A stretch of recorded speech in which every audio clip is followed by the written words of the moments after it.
Boas palavras, poesias e reflexões.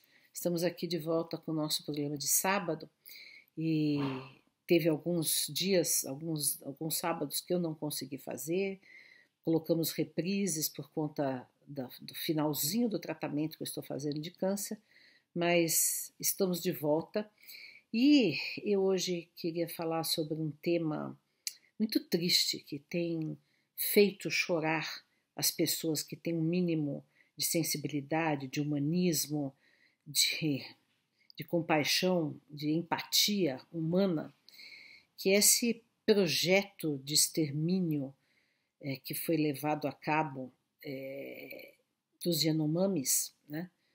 E com o avanço do garimpo, com as crianças, tantas crianças mortas, subnutridas, os rios envenenados, a floresta abatida, assim, uma tragédia. Só que essa tragédia que nós observamos que se tornou mais aguda, mais evidente, mais potente nesses últimos tempos de um governo fascista, que teve um projeto mesmo de extinção, né, e de destruição da Amazônia, de liberação total do garimpo, é um projeto de extinção e de genocídio desde 1500. Né? Nós sabemos que desde o momento em que o branco europeu pisou nas Américas, né?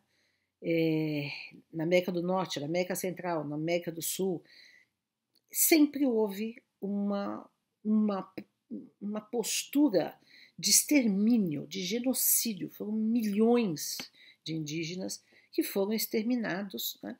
Em alguns lugares quase não sobrou nada, né? No Brasil, por exemplo, o que temos hoje de indígenas é muito pouco perto da população que vivia aqui quando os portugueses chegaram. Então, uma das coisas que já tem sido feita há bastante tempo e que é necessário que se faça mesmo é uma leitura, uma releitura, uma nova leitura, né, da colonização como um projeto de dominação, de invasão, né, e não de descoberta, não de heroísmo. Né? Eu me lembro quando eu era adolescente que a gente, ou até criança, que a gente estudava os bandeirantes, né, com grandes heróis que fizeram, que invadiram, que desbravaram as selvas, né, de São Paulo. Tinham poesias a respeito disso, né? Me lembro bem disso, né? E, no entanto, hoje nós sabemos, né, que hoje, numa leitura anticolonialista, numa leitura real dos fatos objetivos, não tem ideologia, são fatos objetivos. Sabemos que os bandeirantes eram criminosos, né? Por exemplo, o Fernão Dias, ele mandou matar o próprio filho, né? Eles entravam, adentravam, estupravam, matavam, enfim, né? É o que são hoje os garimpeiros, exatamente. Né? São aqueles que não consideram, assim, parece que 30 meninas Yanomamis estão grávidas de estupro de garimpeiros, vejam só. Né? É isso, né? O que era um Fernão Dias? Ele estava buscando o quê? Esmeraldas, né? Ou seja, era garimpo. Né? Então essa é assim que foi feita a nossa história, mas o pior é que a história é contada a partir da perspectiva dos brancos. Nós tivemos aí 2 anos atrás, não sei, não me lembro exatamente a data, que houve um incêndio, né, da estátua do Borba Gato em São Paulo, em Santo Amaro, né, e até o Galo, né, que foi das pessoas que depois foi preso, e até eu sigo o Galo no Instagram, né, porque exatamente o Borba Gato representa esse garimpo invasor e genocida em relação aos indígenas. E nós homenageamos, e nós louvamos, e nós contamos a história a partir de uma perspectiva colonialista e não decolonial. Então, há já várias décadas que existe toda uma proposição de um pensamento decolonial que significa recontar a história a partir de outra perspectiva, não do colonizador, mas do colonizado, né? Do que foi invadido, do que foi morto, do que foi calado. Né? E aí o que acontece? Essa história ela tem que dar voz aos povos originários.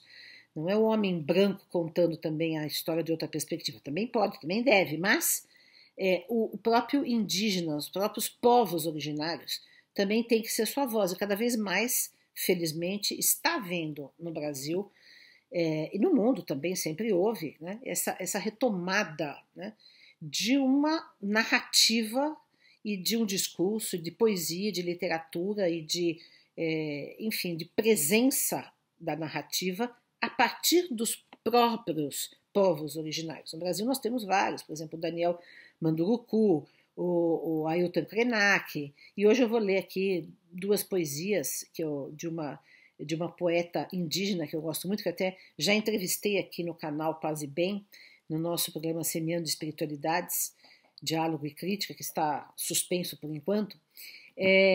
Então, existem muitas pessoas hoje que estão não só militando pela demarcação das terras indígenas, pelo respeito às culturas, às etnias, mas também que estão se fazendo presentes como vozes indígenas no cenário cultural brasileiro.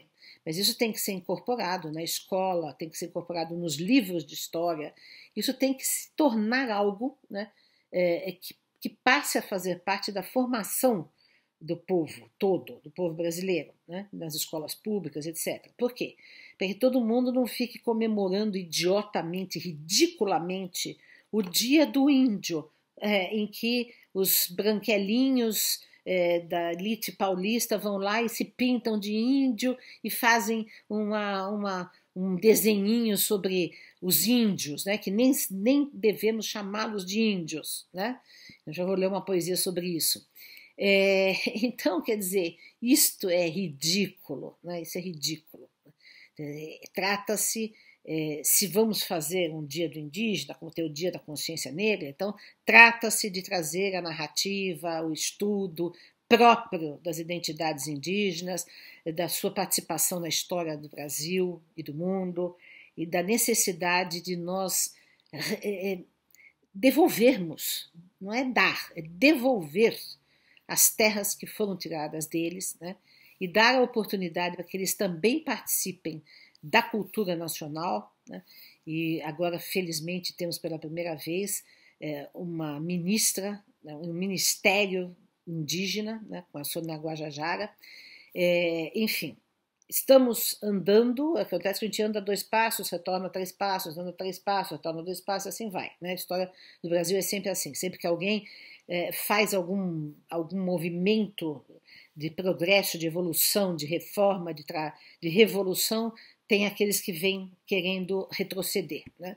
Ainda a senzala, ainda a mentalidade colonialista faz parte de muitos brasileiros e da elite brasileira, né? Que não entende toda essa trajetória e toda essa história que formou a nossa nação. Então é preciso refazer tudo isso. Eu vou ler aqui 2 poesias para vocês da Márcia Cambeba, né? E que ela é uma professora, é uma poetisa. Olha só, em primeiro lugar, índio eu não sou. Não me chame de índio, porque esse nome nunca me pertenceu. Nem como apelido quero levar, um erro que Colombo cometeu. Por um erro de rota, Colombo em meu solo desembarcou, e no desejo de as Índias chegar, com o nome de índio me apelidou. Esse nome me traz muita dor, uma bala em meu peito transpassou, meu grito na mata ecoou, meu sangue na terra jorrou. Chegou tarde, eu já estava aqui. Caravela aportou bem ali, eu vi homem branco subir, na minha uca me escondi. Ele veio sem permissão, com a cruz e a espada na mão, nos seus olhos uma missão, dizimar para a civilização. Índio eu não sou, sou cambeba, sou tembé, sou cocama, sou sataré, sou guarani, sou arauaté, sou ticuna, sou suruí, sou tupinambá, sou pataxó, sou terena, sou tucano, resisto com raça e fé. Então ela vai falando aí das diversas etnias. Né? Depois, olha só, Território Ancestral, outra poesia da Márcia. O que fazer com o homem da vida, que fere, que mata, que faz o que quer? Do encontro entre o índio e o branco, uma coisa que não se pode esquecer, das lutas e grandes batalhas, para o direito à terra defender. A arma de fogo superou minha flecha, minha nudez se tornou escândalo, minha língua foi mantida no anonimato, mudaram minha vida, destruíram meu chão. Antes todos viviam unidos, hoje se vive separado. Antes se fazia o ajuri, hoje é cada um para o seu lado. Antes a terra era nossa, hoje se vive oprimido. Antes era só chegar e morar, hoje o território está dividido. Antes, para celebrar uma graça, fazia-se um grande ritual. Hoje, expulso da minha aldeia, não consigo entender tanto mal. Como estratégia de sobrevivência, em silêncio decidimos ficar. Hoje nos vem a força de nosso direito reclamar, assegurando aos Tanutiura a herança do conhecimento milenar. Mesmo vivendo na cidade, nos unimos em um único ideal, na busca pelo direito de ser nosso território ancestral. O que fazer? O homem na vida, que fere, que mata, que faz o que quer. Então vejam que esta é a voz de uma mulher indígena, né, narrando a partir da perspectiva dos próprios povos originários. Mas eu também me atrevi, né, a fazer um poema de solidariedade, de empatia, de reivindicação diante dessa tragédia dos Yanomamis que nós estamos assistindo, que já está sendo socorrida, felizmente, pelo novo governo do Lula, porém, é uma tragédia que vai durar muito tempo, porque os rios foram envenenados, eu não sei como que vão ser recuperados e quando, né? As pessoas foram envenenadas, né? As crianças já morreram, então já há uma tragédia instalada, já há um genocídio realizado, né? Nós temos que correr atrás para salvar aquilo que a gente ainda pode. Então eu vou ler para vocês, e logo de início eu cito dois poetas, um que era abolicionista e era a voz negra, e o outro que era a voz do romantismo indígena, os dois do século XIX. Então, aos Yanomamis e a todos os indígenas mortos nesses 500 anos. Senhor Deus dos desgraçados, dizei-me vós, Senhor Deus, se é mentira ou se é verdade, tanto horror perante os céus. Castro Alves. Não chores, meu filho, não chores, que a vida é luta renhida, viver é lutar. A vida é combate que os fracos abate, que os fortes, os bravos, só pode exaltar. Gonçalves Dias, Canção do Tamoio. E agora o meu poema. Os povos da terra, nativos que são, feridos de morte por homem cristão, meu canto é de espanto, de pranto e de horror, pela história feita de crimes e dor. Crianças esquálidas nas águas veneno, a mata queimada pelo ouro obsceno. Centenas de anos, genocídio só, mulheres, meninas violadas sem dó. Que fazes, ó branco, sentino, com sangue, arrancando a vida do indígena exangue? Extingues a seiva da vida da terra com tua mão ímpia, com mórbida serra. A árvore grita, a onça se esvai, floresta invadida, a paz se retrai. Ancestrais espíritos, guerreiros de outrora, pranteiam Mercúrio, não veem a aurora. As tribos cantadas por tantos Gonçalves invocam os deuses, tal qual Castro Alves. Por que tal desgraça? Por que a destruição? Em vez de água e pesca, a lama, a invasão. Minério não vale nenhuma só vida, nenhuma criança faminta tolhida. Que os homens brutais, já há 500 anos, aprendam, enfim, a serem humanos. E povos nativos, guardiões da vida, coragem ainda na luta cumprida. Por mais seja injusto, por mais seja triste, a vida da mata insiste e resiste. Aqui na cidade, coração na mão, por todo esse inferno, pedimos perdão. Então aí está a nossa